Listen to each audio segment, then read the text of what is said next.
Rinso White. Andy, wake up. Come on, Andy. What's the matter, Amos? What's going on here? It's the Amos and Andy Show.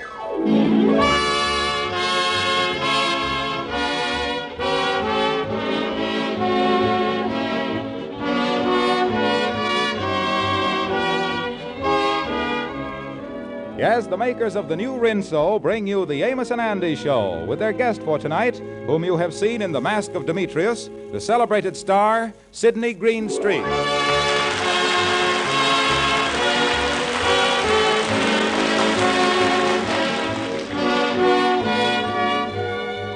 And now to our stars and their show. Here are Amos and Andy and their guest for tonight, Sidney Greenstreet.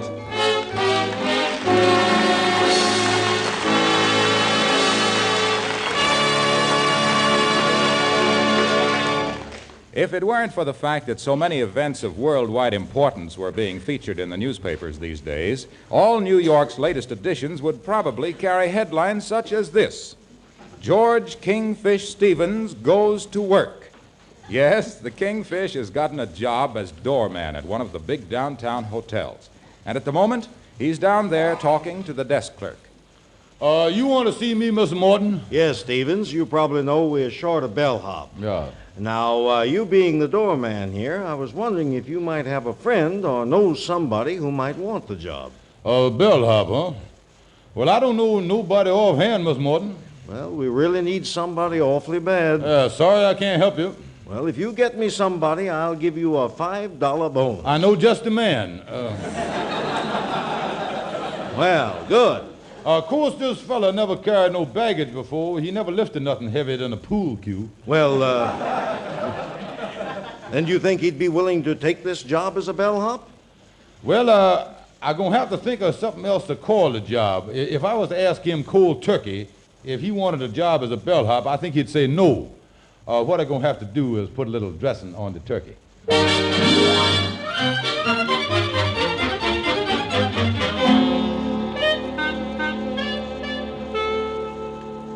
I tell you, Brother Andy, I just got wind of this job by accident, but when I heard what a reporting job it was, the first person that come to my mind was you. Yeah, take brains, huh? That's right. It'd take a man with brains and intelligence. Yeah, well, that certainly narrows it right down to me, don't it?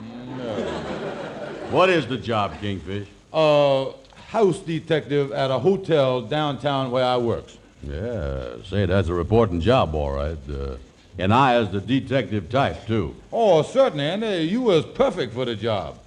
I know when it comes to sneaking along them hotel hallways, those flat feet of yours is going along as quiet as a pair of skiers. Yeah. I'll take the job. Oh, good. Glad to have you with us, Andy. And by the way, Andy, one little thing that I forgot to mention to you. Yeah, what's that? On this job, you ain't going to be dressed like no ordinary house detective so that everybody going to recognize you. Oh, I ain't? Oh, no, you going to be Secret Service. Yeah. You mean I gonna be disguised? Yeah, you going to be disguised as a bellhop. Yeah, but I was really a house detective, though. Oh, certainly, yeah. And you know, Andy, to make the disguise even better, we going to have you carrying suitcases and ice water and trunks all over the hotel, just so ain't nobody going to even suspect you being a house detective. We ain't carrying this disguise too far, is we? Oh, no. Yeah, well, in that case, you think maybe I ought to scout around and get a mustache or whiskers or something like that to disguise me even more? No, Andy, you don't need it. You is going to have all the disguise you can carry. Okay, Kingfish, I'll be there.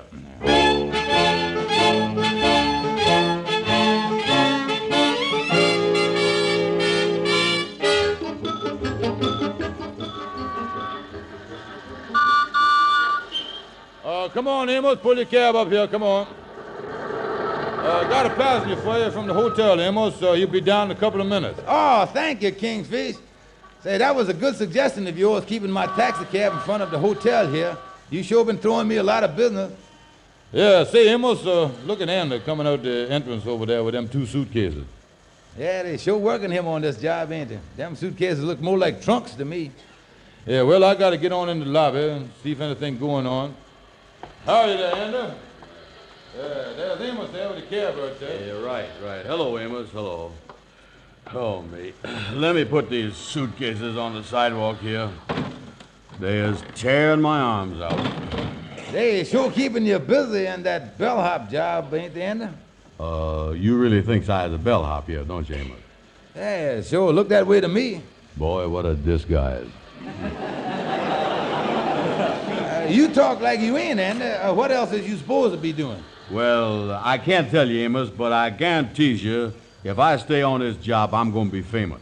Oh, speaking of famous, this hotel got a little famous today, too. What you mean? Well, you remember that big $150,000 bank robbery that happened the other day? It was in all the papers. Yeah, I done read about it. Yeah, well, it seemed that this morning one of the bills turned up here at this hotel desk. The bank had the serial number, you know.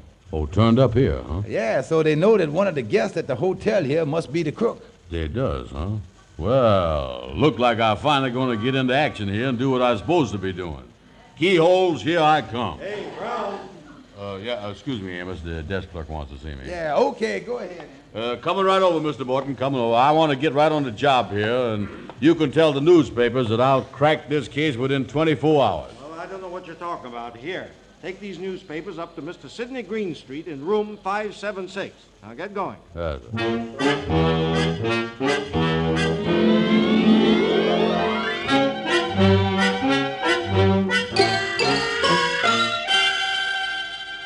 But look, Mr. Greenstreet, how did I know the bank had the serial numbers on those bills? Frederick, you stupid fool. Child would know better than to pass one of those bills. Look, boss, I'm sorry. I made a mistake. Well, make sure it's your last mistake, or I may have to dispense with your services in a manner which would pain both of us, you particularly. Boss, don't look at me that way. Keep your mouth shut and open the door. Right. You want the evening paper, sir? Yes, thank you. Frederick, pay the man for the papers. You know, I was just reading in the papers on the way up about them finding one of the stolen bills from the bank robbery right here in this hotel. Oh, yes? Yes, sir, and the elevator boy was telling me on the way up that the cops is in the hotel watching all the exits and they're searching all the rooms. Hey, boss, I got an idea. Frederick, silence. I think the police is going to be a lot of help to me in cracking this case. Did I understand you to say the police will be of help to you? Yes, sir. You see, Mr. Greenstreet, I ain't really no bellhop. I happen to be the Secret Service house detective here. Hey, boss, why don't you let me... Frederick, go on, my man. You say you're a Secret Service house detective. Yes, sir. Ain't nobody knows it, but there ain't nothing wrong in me telling you, 'cause I can see you as the honest type us pudgy peoples always is. Well, I sincerely hope that nothing will happen to make you doubt my honesty. So you're the house detective. That must be difficult work. Well, if you can lug suitcases, you was over the biggest hump. Oh, I see. But I wonder if you could do a service for me. In about 5 minutes, I will have a package that I wish mailed. Would you come back then and attend to mailing it for me? Yes, sir. I'll be back. Hey, boss, we got to get out of here. What are you going to do, huh? We're not getting out of here. We'd only arouse suspicion. We're getting the money out of here, and right under the very noses of the police. You mean you're going to mail it? Yes, wrap it at once. We're going to mail it special delivery to our downtown address.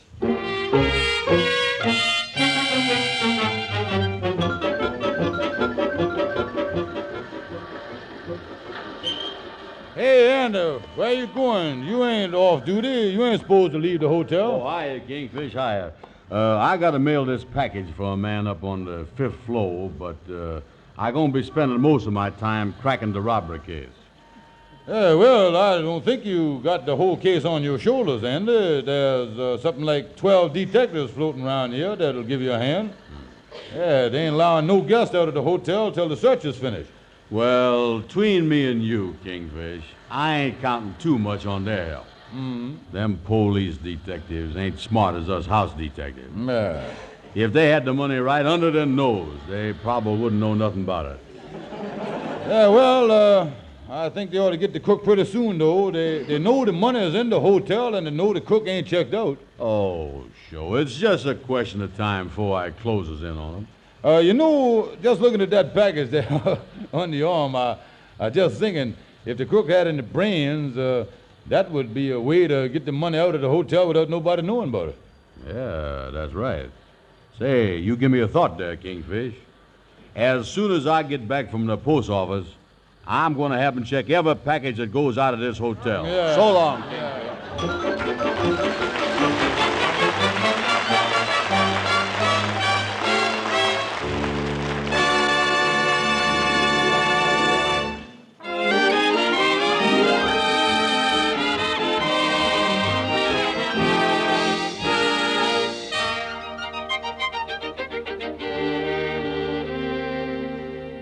Well, Andy is still under the impression that he's a house detective, but he's had to spend so much time keeping up his disguise as a bellhop that he arrived at the post office with the fateful package, only to find that it was closed for the night. Well, Andy planned to take the package home with him and mail it the following morning. But in the course of his travels that evening, he and the package somehow became parted. And at the moment, he's retracing his steps trying to find it. He has just entered Gabby Gibson's office. Oh, come in, Andy. Come right in. Glad to see you. Glad to see you. Say, Gabby, there was a package I was supposed to mail for some fella down at the hotel. Did I leave it here last night? Oh, no, you didn't, Andy. No, you didn't. Lost the package, huh? Somebody else's property? As your lawyer, Andy, I got to tell you, that's a serious offense. Yes, indeed, serious offense. That's an offense? Oh, yes, indeed, Andy. Comes under antitrust law, the antitrust law. A man give you a package to mail and you lose it so he can't trust you. That's antitrust law, antitrust law. Tis, huh? And as a lawyer, I tell you, you need a lawyer. Yeah, well, I didn't have no idea I was in this deep. What must I do, Gabby? Well, I'm going to build a defense for you, Andy. Going to build a defense. First thing we got to do is get a description of the package. Then we get witnesses to identify the package you never had so they can go to court, swear you never had it. That's airtight. That's airtight. Then we get more witnesses. Swear that you wasn't at the scene of the crime. Swear that you was in Buffalo.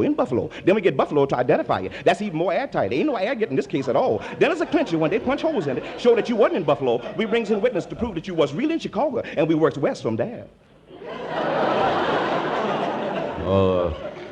Yeah, it sounds great, Gabby. Then what? Then if you plead guilty, I can get you off with no more than 2 years.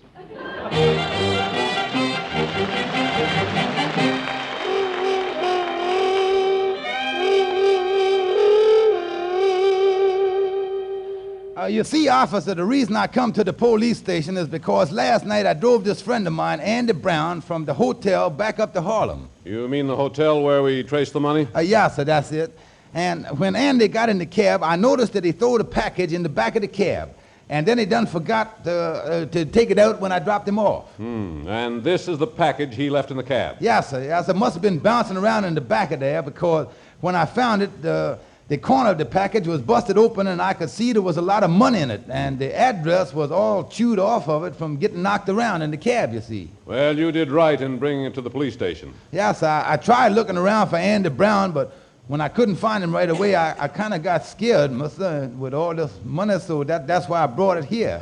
You're sure this Andy Brown didn't know what he was mailing? No, sir, no, sir. I give you my word of honor, mister. He wouldn't do nothing like that. You seem to be a good friend of Brown's. Oh, yes, sir. Yes, I've known him for a long time, mister. I've known him for years and years. He's my best friend I got. Well, tell me, do you know where Brown lives? Oh, yes, sir, yes. No, that's fine, that's fine. I don't want you to go near him. You stay here with us because we want to... Well, Mr. Greenstreet, I was down at the post office, and they said nothing doing. You mean there was no record of a special delivery package having been mailed last night? Nah, and they said even if it was mailed regular, we should have got it in this morning's mail. In other words, the package was never mailed.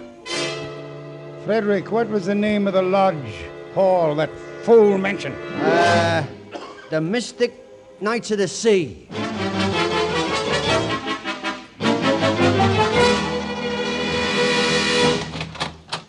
Kingfish. Brother Andy, glad I found you at the lodge here. Did you see the newspaper? Has you read the big news? No, what is it? What is it? It's about the robbery. They know who done it. Oh, we caught him, huh? I told you I was a great house detective. How'd I catch him? Yeah, well, he ain't caught yet, Andy, but they know who he is. Yeah, well, that's sure I'm making headway. Who is he? The fellow that was in room 576 at the hotel, a man by the name of Sidney Greenstreet. Yeah, well, Mr. Greenstreet, is you sure? That's right, Andy. Well, I finally closed in on him. Listen, hear what it say in the newspaper here. Now listen to this. Yeah. Say, a new clue has definitely been established. that the man who robbed the bank of $150,000 is a Sidney Greenstreet. It has also been revealed that an employee of the hotel had unwittingly carried the money out. Carried it out, huh? I'd sure like to get my hands on the ignorant bum that done that. Well, Brother Andy, just grab yourself by the coat collar and the seat of your pants and you got him. That's what. What? You mean that package that I had? That was the money? Oh, me. Yeah, but get a load of what the paper say about the fella Greenstreet. Now listen to this. Yeah. It say here, Greenstreet, on the basis of his record, is no ordinary lawbreaker.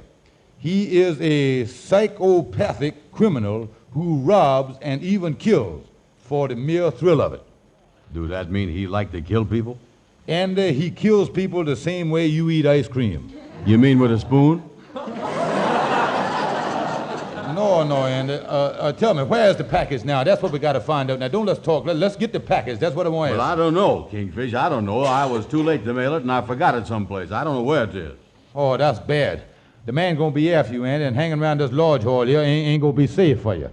Look here, you better call up somebody and see if you can't get a place to stay for the next couple of days. In the meantime, I'll go down in the basement and see if I can find an iron pipe or something to protect yourself with. At least you can go down slugging. Yeah, okay, Kingfish. Hurry back. How you, Gabby? Excuse me, I'm in a hurry. Oh, hi, Kingfish. Oh, hello, Andy. I got your case all set. Yes, indeed, it's all set. Yeah, say, Gabby, you know what was in that package? $150,000 in stolen money. I withdraws from the case. Oh, me. I gotta find a place to hide. Oh, psychopathic criminal. Oh, the Kingfish say he killed for the thrill of it. Kill like I eat ice cream. Oh, me. Hello? Lightning, this is Andy. Can I hide out in your cellar for a few days? Well, the only thing, Miss Annie, the pipes down there done busted this morning, and the cellar got a few feet of water in it. If you can sleep floating, it's all right with me. Look, Lightning, I just want to get hid for a couple days. Hold it, Lightning. Hang up that phone, Brown. Who, me? Goodbye, Lightning. Frederick, come in and close the door. Mr. Brown and I wish privacy. Okay, boss. And now, Mr. Brown, may I ask where the package is? I failed to receive it in the morning mail. Oh, well, you see, the post office is closed, Mr. Greenstreet, but I gonna mail it the first thing today, though, or in the near future, at the latest. I'll save you that trouble. Where is the package? The package? You mean the same package we was talking about? You heard him. Where's the package? Well, it's in my room at the boarding house. Yes, that's where it is. I'll go get it for you. Frederick will get it. What's your address? Let me see. What is that? I know the first two numbers is the size of my shoes. That's 12. Oh, I can't seem to remember. Would you like Frederick to help you remember it? 128 West 125th Street. Yes. Frederick, get the package and bring it back here with all possible haste. Okay, Mr. Greenstreet. Brown, do you mind if I sit down? No, sir. No, here, let me hang up your hat and gun. I'll keep my gun, thank you. I see you have the newspaper there, Brown. By now, I'm sure you know what was in that package and who I really am. Yes, nice write-up they give you there. Brown, where are you going? Sit down. Yes, sir. Brown, you're acting very strangely. Are you frightened? Who, me? A little. When a man becomes entangled in my affairs as you have, he must either be of service to me or be eliminated quickly, finally. You must die. Die? Me die? Oh, Mr. Greenstreet, Brown, I please. detest whimpering. It only upsets me. Yes, well, Mr. Greenstreet, you say something about me being service to you. Instead of doing what you're thinking of doing, why can't I join up with you? You join up with me? Yes, sir. You know, I was a robber and a killer myself, just like you is. Yes, sir. I is psychopathic and everything else. Yes, sir. Oh, you're a psychopathic case. Oh, yes, sir. Why, I eat ice cream just for the thrill of it. Yes, sir. Brown, how could I ever depend upon your loyalty? Oh, you could depend on me. Yes, sir, Mr. Greenstreet. If two killers like us can't treat each other, I don't know who can. Ridiculous. I hope Frederick doesn't waste time getting that package. Oh, yeah, that package. Mr. Greenstreet, in case he don't find that package in my room, I just remembered there've been a lot of robberies in my neighborhood. The money might have been stolen by some crook. What's that you say? Say, and I couldn't find no iron pipe, but I found a baseball bat. I didn't know you had company. Mr. Brown, if this is a friend of yours, ask him to sit down. Yes, sir. Sit down, Kingfish. Yeah, that's all right. You see, Mr. Andy here expecting trouble from a man, a fellow by the name of Greenstreet. The fellow's a killer. Anyway, I got this baseball bat, so in case he meet up with Greenstreet, he can slug him with it, kind of pop him over the head, knock him cold. Kingfish... pardon me, mister, I didn't catch your name. My name is Greenstreet. Yeah, well, it's nice to know. I think I hear somebody call me in the hall. I'll be right back. See you boys later. Sit down. Yes, sir. Sitting down. Unfortunately, now you have become entangled in my affairs, too. Yes, sir. Glad to be of service to you, yes, sir. I'm deeply moved by these kind offers I've been receiving in the last few minutes. By the way, Mr. Brown, you're suggesting joining my staff. I think this provides an excellent opportunity to test your dependability and loyalty. Yes, sir. Yes, I'll work with you. I have 2 guns here, one of which you can feel in your back. Yeah. This other one I wish you to take and dispose of your friend here in order that we may eliminate him as a possible source of trouble. Oh, Mr. Greenstreet, you don't know what you're saying. You asking the man to shoot me. Brown, here's my gun. Now do what you're told. Well, look, Mr. Greenstreet, I don't mind shooting.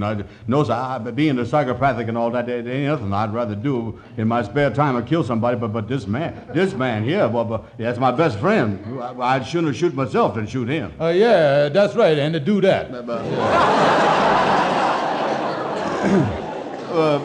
Look, Mr. Greenstreet. Brown, I'm waiting. Yes, sir. And I might add that I am of an impatient nature. Yeah, but Mr. Greenstreet, I ain't done nothing. But you know too much, and you must be silenced. And I'm giving Brown this opportunity to show his unwavering loyalty. Yeah, sir. Well, I can wave a little loyalty around myself, I can wave that stuff. Indeed. Tell me, then, would you be willing to prove your loyalty by killing Brown here? I'll be happy to do it, Mr. Greenstreet. Glad to do it, yeah. Wait, let's go back to the old way here. Gentlemen, please, no quibbling. That must be Frederick with the package. Brown, give me that gun. Oh, yes, sir. Look, Mr. Greenstreet, in case Frederick ain't got the package like I told you. Here's the package, boss. I'll unwrap it. It was in his room, all right. It was? Didn't you expect it to be? Well, Where's the money? ain't it in there? There's nothing in it but strips of newspaper. Brown, my patience is at an end. I will give you exactly 5 seconds by my watch to tell me where the money is. But, Mr. Greenstreet... I said 5 seconds. You have 3 left. Mr. Greenstreet, please. Yeah, Mr. Greenstreet. All right, hands up, everybody. Well, you got them both, huh? Yeah, where did them shots come from? Where'd they come Yeah, they was supposed to shoot us. Lucky I posted that man at the window on the way in. Good work, Mike. Looks like you got Greenstreet in the arm. Yes, sir. Poor shot, I would say. I see you've done a little better with Frederick. Andy, you and the Kingfish already... Amos, what is you doing here? Yeah, Amos. Yeah, you brung the police just in the nick of time, Yeah, Amos. well, I found the package you left in the cab, and I took it to the police, and they planned the whole trap, Andy. Yes, with your help, Jones. Well, Greenstreet, I guess this washes up both you and your pal here. Come on, let's get going. Yeah, that's right. Get them killers out of here. Yeah, get them out of here before I start slapping them around. What was that? Hold him, officer. Hold him, officer. I see you're not as hospitable as you were, gentlemen. Officer, it might interest you to know that these 2 men have confessed to me that they're the worst psychopathic killers of all time.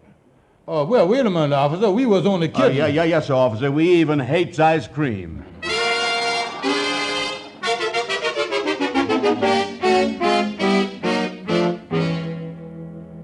Tell us the whole story, Andy. It seems very exciting. Yeah, Henry. Well, Amos and the Kingfish ain't around the lodge hall here, is they? No, sir. They ain't here, Mr. Andy. Yeah, well, boys, I'm going to tell you how it happened. This Greenstreet and his pal come in, and they was both toting guns. Now, I was standing there with my bare hands. Mr. Andy, wasn't it Amos? Quiet, Lightning, quiet. Anyway, with them two guns and me with my bare hands, I knowed they had a slight edge on me. Like a flying tiger, I left the floor. I slapped a half Nelson on Green Street and put the other half on Frederick. But Miss Andy, I thought that Look, Amos... Lightning, look, listen. All by myself, I was responsible for the whole thing. Say, boys, did you see the latest newspaper? Green Street got a statement in here. He said that sooner or later, he is going to kill the man who got him caught. Boys, as I was saying, Amos done the whole thing.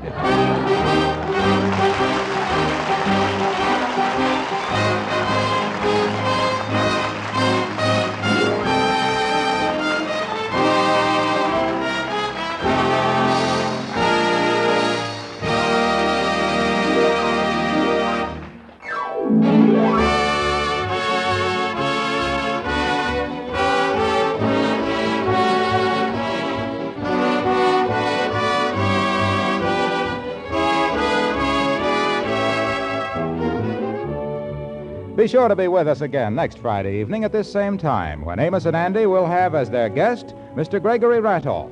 Our thanks to Sidney Greenstreet for appearing with us tonight. Mr. Greenstreet is soon to be seen in the Warner Brothers production, The Conspirators. The Amos and Andy Show is broadcast to our armed forces everywhere. This is Harlow Wilcox saying good night to you for all of us.